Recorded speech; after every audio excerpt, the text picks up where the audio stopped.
Padre Fábio, sua bênção. Meu nome é Juliana e é com imensa alegria que ouço suas palavras cheias de sabedoria, pois além de resgatar em nós capacidade de sonhar, o Senhor nos faz acreditar na vida. Que bom, obrigado. Tenho aprendido muito com o Senhor e louvo a Deus pelo seu sacerdócio. A minha pergunta é a seguinte: estou aprendendo muito com o livro A Bíblia no meu dia a dia. Estou aprendendo a fazer o estudo da palavra. Me encantei com o Novo Testamento, mas confesso que ao estudar o Antigo Testamento, me assusto com o Deus que nos é apresentado. Por que essa diferença? O Deus rígido do Antigo Testamento e o Deus misericordioso do Novo Testamento. É um paralelo muito interessante de ser conhecido, né? Eu me recordo quando comecei a fazer teologia, e os estudos de exegese são muito interessantes. Eu tive bons professores de exegese. E é fascinante a gente mergulhar no contexto do Antigo Testamento, mas tendo sempre diante dos olhos que a hermenêutica, isto é, a interpretação que nós fazemos do Antigo, só é possível a partir de Jesus. Jesus é a hermenêutica do Pai, isto é, quando nós conhecemos a Jesus, quando nós nos aproximamos de quem é Jesus, nós podemos chegar à revelação maior. Porque na verdade o que é o Antigo Testamento, Luciana? É uma tentativa, através de histórias, de comunidades. Muitas histórias são reais, outras não importa se é verdadeiro ou não, né? Se aquele personagem existiu daquela forma como está escrito, não importa isso. O que importa é o que a Sagrada Escritura quer sugerir com aquela história. Porque os escritos nasceram de comunidades, as comunidades escreviam. Era uma maneira de fazer memória aos antepassados, né? De preservar a memória de quem havia morrido. E o Antigo Testamento está cheio, repleto de histórias interessantes deste povo na sua relação com o sagrado. Qual que é o grande objetivo de Deus na história? Sempre foi e sempre será revelar-se ao coração humano. Esta revelação de Deus na história, ela não para. Quando a gente diz que a revelação já terminou em Jesus e com a morte do último discípulo, nós não estamos dizendo que Deus não continua se mostrando no tempo. Continua. Nós vamos avançando nessa compreensão que nós temos, mas nós não teremos nenhuma outra novidade senão aquilo que foi revelado em Jesus. Então veja bem, Jesus é como se ele fosse um óculos que nos ajuda a ler com um pouco mais de profundidade o que já estava escrito antes dele. Então nós temos lá no Antigo Testamento, sobretudo nos Salmos, né? Os Salmos são repletos de metáforas, de histórias, de acontecimentos que nos mostram um Deus que vai à frente, guerreiro, matando os inimigos, né, para proteger o seu povo. Nós temos muitas vezes as formulações, né, essas construções do divino, do sagrado, associado à guerra. É aquele Deus que está pronto para destruir aquele que está na frente do seu caminho, aquele que está impedindo. É um Deus que castiga, é um Deus que pune. Mas aí nós temos, como você bem disse, né, essa figura misericordiosa que Jesus nos revela. Então veja bem, para a gente compreender o processo da revelação de Deus na história, nós precisamos amadurecer. Da mesma maneira como uma criança, para ela ser capaz de fazer raciocínios mais elaborados, ela precisa amadurecer o cérebro, é físico isso, né? É biológico. Ela precisa viver um processo de amadurecimento cerebral e biológico para ela ser capaz de chegar a compreensões mais elaboradas. Veja bem, Jesus apresentou ao povo a figura misericordiosa de Deus que vinha não desqualificar o Antigo Testamento, mas vinha aperfeiçoá-lo. Nós não substituímos o Antigo Testamento. Nós apenas aperfeiçoamos o que sabíamos sobre ele a partir do Novo. Da mesma maneira como a criança não pode compreender sem amadurecer, a humanidade também não pôde conhecer a ação de Deus e compreender esta ação de Deus se não passasse também pelo processo desta maturidade. E Jesus ensina isso. E foi por causa disso justamente que ele morreu. Porque nos ensinou um novo jeito de interpretar o sagrado. Veja bem que nós continuamos no mesmo desafio.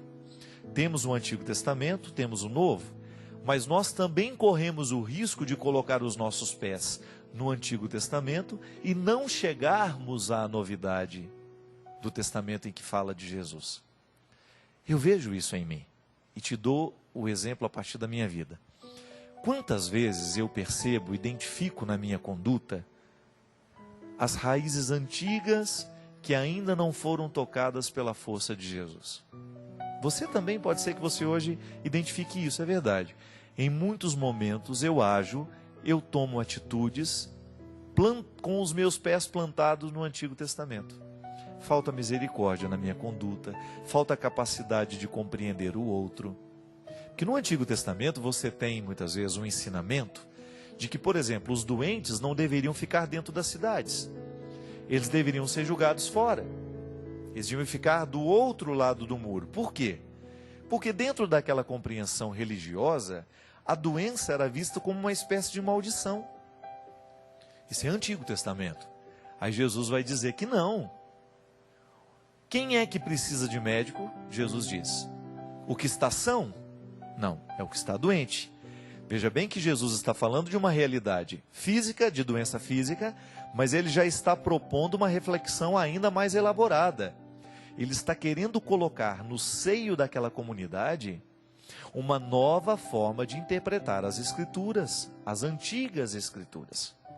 Porque em nome da Sagrada Escritura, do Antigo Testamento, você pode matar o seu inimigo, você pode colocar-se diante de um campo de batalha para destruir todos aqueles que são contrários à sua vontade, você pode julgar fora os que estão doentes, você pode desprezar a viúva, você pode desprezar o órfão. Por quê? Você tem uma infinidade de textos que justificam essas atrocidades. Mas volto a dizer, nós não podemos ler o Antigo Testamento sem ter compreendido bem o Novo, que é esta grande revolução que Jesus faz. Jesus é o ponto alto, é o destino final da revelação divina. E é a partir dele que nós vamos reinterpretar a Sagrada Escritura. Isto é, nós vamos pegar toda aquela história do povo de Israel, que é o que fala justamente o Antigo Testamento, e vamos compreender que aquele povo não tinha maturidade religiosa, condições de compreender esta misericórdia que hoje nós podemos compreender. Mas aí você também identifica que, mesmo nós sendo filhos deste Novo Testamento, mesmo nós estando sob as luzes deste novo tempo, nem sempre nós conseguimos agir como homens e mulheres neotestamentários. Porque nós ainda muitas vezes temos raízes que nos prendem a situações antigas, a maneiras preconceituosas muitas vezes de interpretar uma determinada situação. E aí a gente percebe que o Novo Testamento já nos foi revelado, mas que a gente ainda não chegou à prática que ele nos convida. Quantas vezes, com honestidade, a gente se vai analisar a nossa conduta, nós vamos chegar à conclusão de que mesmo batizados, nós ainda não nos tornamos cristãos. Por quê? Porque ainda podemos identificar na nossa vida atitudes que não são cristãs. Eu me recordo, minha gente, eu já até dei testemunho disso muitas vezes. Eu me lembro que na minha primeira experiência com a renovação carismática, e eu agradeço muito a espiritualidade da renovação carismática, pelo bem imenso que aqueles retiros fizeram no meu coração, pela conversão que eu verdadeiramente eu acelerei muito o meu processo de conversão com a espiritualidade da renovação. Mas em determinado momento, e foi até o Padre Léo que me fez perceber isso, ele virou e falou assim: meu filho, você precisa colocar os pés no Novo Testamento. Você está vivendo muito preso nas regras. Você está vivendo muito preso na lei. A proposta de Jesus é outra. É justamente nos libertar de tudo aquilo que nos escraviza. O Padre Léo estava tentando me acordar para isso. Porque em nome da minha conversão, do meu processo religioso, de tudo aquilo que para mim era valoroso naquele momento, valioso naquele momento, eu estava sendo desumano com os meus companheiros, eu estava sendo desagradável, eu estava sendo pessimista em relação a eles, eu estava sendo intolerante com o erro dos outros. Porque os primeiros momentos da conversão a gente se sente a melhor pessoa do mundo, né? Você acha que ninguém presta e que só você está certo. Aí eu comecei a descobrir que isso era Antigo Testamento mesmo. Quando você percebe que alguém se sente o eleito, e porque se sente o eleito, se sente no direito de desprezar aquele que ela não acha que está eleito. Aí eu descubro que eu ainda não sou cristão nesses momentos. Que eu ainda não sou capaz de perdoar o filho pródigo, por exemplo. O filho pródigo é uma história que nos revela com muita clareza. É como se fosse um grande resumo da proposta de Jesus. Veja bem, seja sincero. Quando você escuta aquela história do filho pródigo, o rapaz, ele pega o que ele tem direito, ele vende, ele gasta tudo, ele vive uma vida devassa de erros, e depois, arrependido, ele resolve voltar. E ele é recebido com festa. O pai não pergunta o que ele fez com o dinheiro, onde é que ele foi, onde ele estava. O filho mais velho está lá, percebe a festa acontecendo e acha um desaforo, e com toda a razão. Eu acho que se eu estivesse naquela casa, eu ficaria do lado do filho mais velho. E você? Se você estivesse vendo aquela coisa acontecer, o que você ficaria? Você ficaria do lado do safado que chegou e que voltou? Ou você vai tomar partido do bonzinho, do bom filho que ficou cuidando das coisas do pai, que levantava cedo todos os dias, que fazia tudo de um jeito certo? É claro que a nossa lógica, o nosso bom senso vai dizer, não, o filho mais velho, ele está correto. Mas aí Jesus quebra a nossa lógica. E ele fala assim, não, mais vale, né, você acolher aquele que estava perdido e dar a ele toda a festa, tudo aquilo que ele merece, do que você desprezar essa iniciativa de retorno. Nós não temos o direito de desprezar aquele que fez tudo errado, mas arrependido quis voltar atrás, como diz a música. Inclusive vou gravar no meu disco novo. Ali está o paralelo. O filho mais velho, eu não sei se isso tem alguma coisa a ver, mas vou arriscar dizer aqui, né? Para mim, aquele rapaz mais velho significa o Antigo Testamento. A regra bem cumprida, né? Obedecida, a lei aplicada, o bom senso prevalecendo. E aquele menino mais novo, para mim, significa o Novo Testamento. É um Deus que nos desconcerta no momento que ele fala assim, olha, eu não penso do mesmo jeito que vocês. Então, dê um jeito de consertar o seu coração e passe a pensar igual a mim. Isso é conversão, minha gente. É quando você descobre, é quando nós descobrimos que nós não pensamos com a mesma regra que Deus pensa.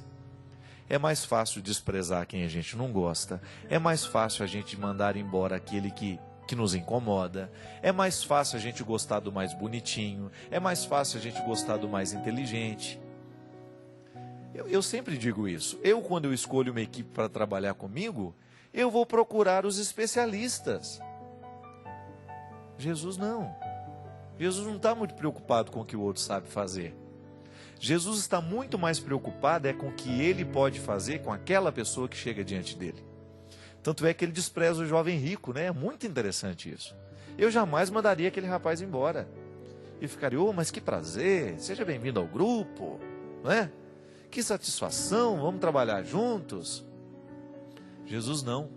Ele chega todo vaidoso, olha para Jesus, o que eu posso fazer para receber a vida eterna?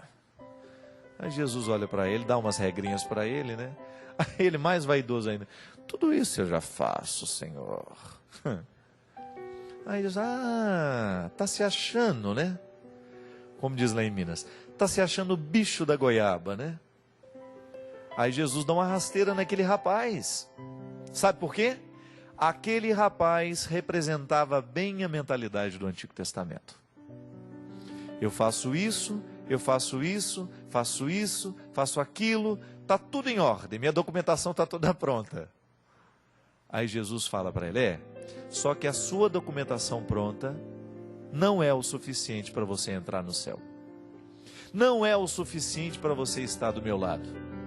Aí Jesus dá uma regra para ele, difícil. Só uma coisa te falta, vai, vende tudo o que você tem e dê aos pobres. Jesus está falando de um desapego material, mas ele está falando também de um apego mais profundo. Sabe o que é? Esqueça, perca essa vaidade, essa vaidade da santidade que você tem. Desapegue-se do que você é, porque o reino dos céus só vai acontecer dentro do nosso coração, dentro da nossa sociedade, a partir do momento em que a gente se desapegar de quem a gente é. É tão interessante, minha gente, às vezes o encontro com o outro não é possível porque nós estamos apegados demais ao que a gente é. Eu tenho dito isso, já falei muitas vezes nos meus shows e não tenho medo de errar, vou falar de novo. Cada vez mais eu me convenço de que o amor só é possível quando nós entramos no tempo do outro. Eu experimento isso com a minha mãe. A minha mãe é lenta e eu sou rápido. O meu raciocínio é rápido, da minha mãe é lenta. Eu tenho um monte de histórias para contar, a minha mãe tem no máximo uma por semana. Por isso que ela conta a mesma a vida inteira.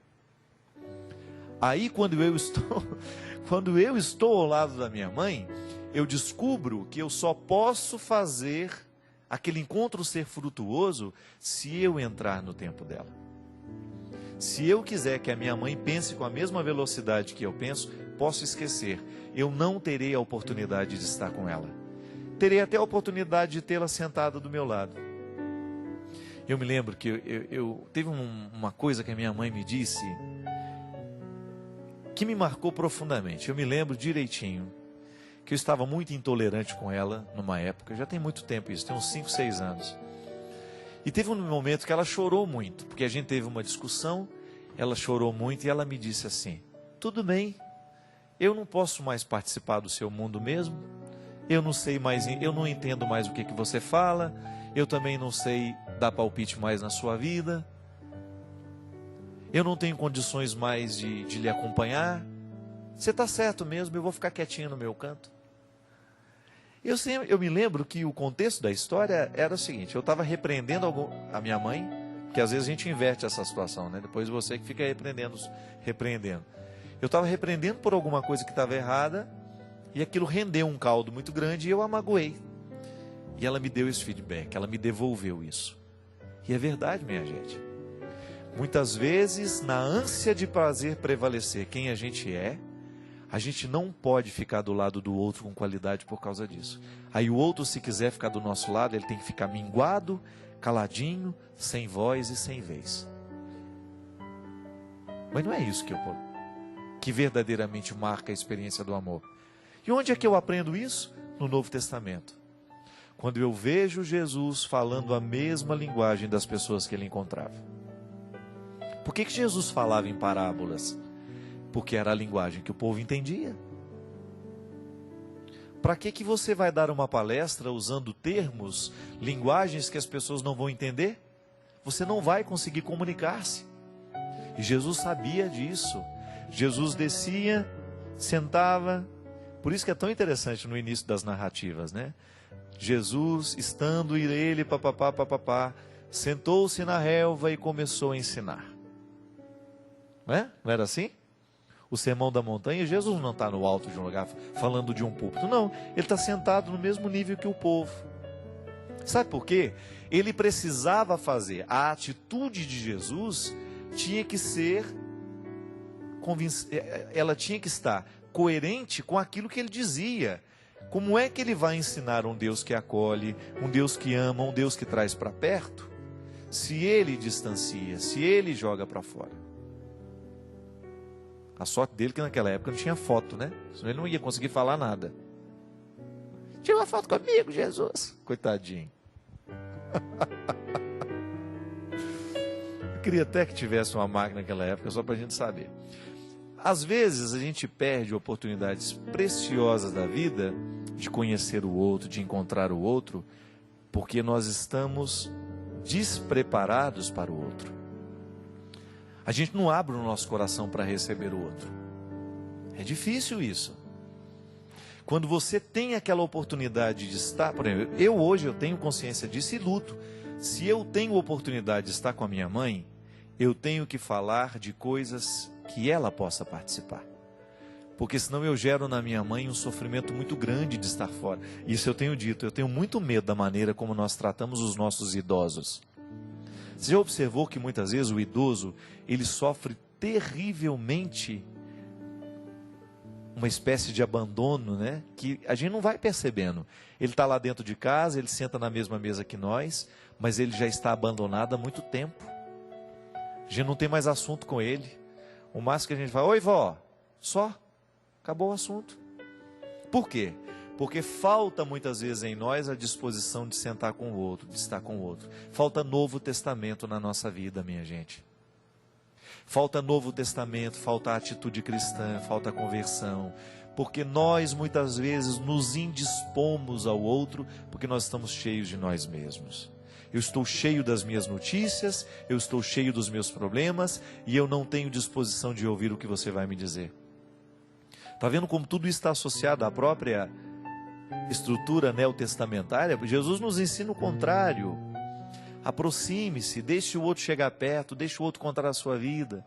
Quando a gente está cheio demais de nós, é insuportável a gente tentar contar uma história para uma pessoa e ela já fica te parando no meio. Não, aconteceu a mesma coisa comigo, não é? Você está louco para desabafar, né? Você chega e... Não, mas aconteceu a mesma coisa comigo hoje. Você acredita que... Pronto, te desarmou. Falta Novo Testamento na nossa vida.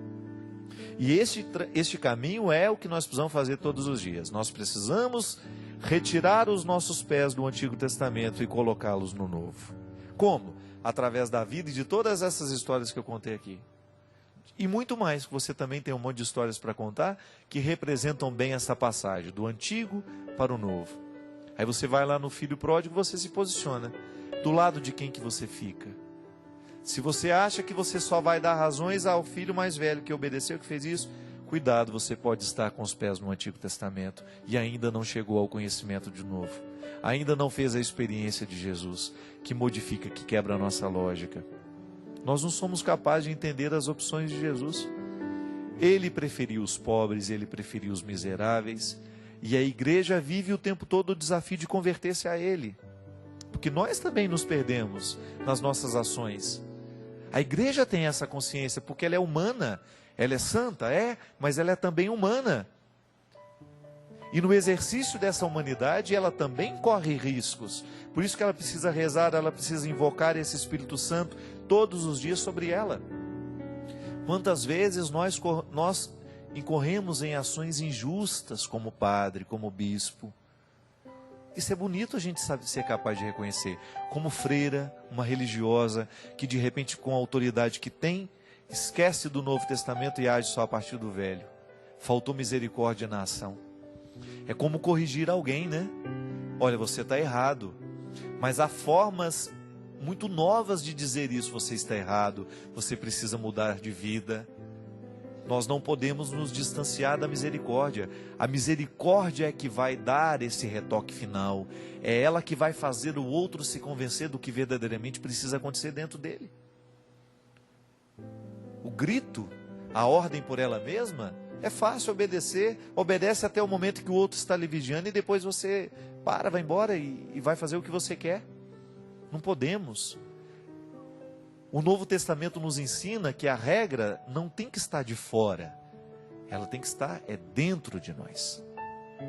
No Antigo Testamento eles tinham mania de amarrar pequenos trechos da Sagrada Escritura nos rins, né, nas virilhas, lembrando que essa palavra precisa ser vivida. Tá certo, mas e se não está mais amarrada em nós? Onde é que ela vai estar? Tem que estar dentro de nós. É o nosso caráter que nos identifica, não é? É isso que tem que fazer a gente ser testemunhas deste Novo Testamento. Eu trago a regra dentro de mim. Eu não vivo para obedecer só aquilo que está de fora. A minha religião não é a prática cega de uma série de obrigações, não. Mas é o cultivo constante de uma regra que eu trouxe para dentro de mim. Ela é interior. Nós precisamos buscar a religião interior, não só a religião das exterioridades. Porque eu tenho comigo que a que verdadeiramente vai nos salvar é a religião interior. É o quanto que da Igreja Católica está dentro de mim, é o quanto que da Igreja Católica está dentro de você, é o quanto que da sua religião está dentro de você, lhe motivando a ser como Jesus foi, a falar como Jesus falou, a agir como Jesus falou, a ser como Jesus foi. É o desafio, minha gente. Não é fácil, não. Viver o Antigo Testamento vai ser sempre uma tentação para nós, de aplicar a regra pela regra, a lei pela lei. Não. O bolo recebeu um novo recheio. E esse recheio é a misericórdia. E se a gente se distanciar dela, nós vamos perder a oportunidade de transformar o mundo. Que o amor, a misericórdia, são princípios capazes de verdadeiramente transformar o coração daqueles que são tocados por eles.